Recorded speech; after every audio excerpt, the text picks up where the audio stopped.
Maswerteng hapon po mga ka-STL. Narito na pong resulta ng STL Bulacan para sa araw na to, second draw, December 23, 2024. Araw ng Lunes. Naway ang mga natayan nyo pong mga numero kanina ay manalo nawa ngayong hapong ito, 4 PM. Kaya kunin nyo na po yung mga tickets. Narito na po ang resulta.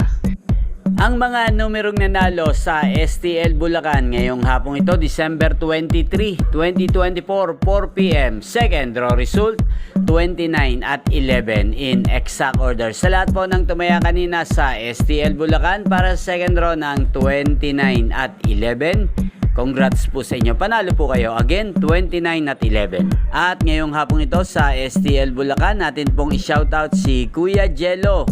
Kuya Jello ng Bulacan, shoutout po sa iyo na nasa mabuti ka pong kalagayan. At sa lahat po ng mga taga Bulacan dyan, shoutout po sa inyo na nasa mabuti rin po kayong kalagayan. Inyo pong napanood ang resulta ng STL Bulacan sa channel na to, Roderick Hernandez TV. Maraming salamat po sa patuloy nyo pong panonood at pagsuporta sa aking channel.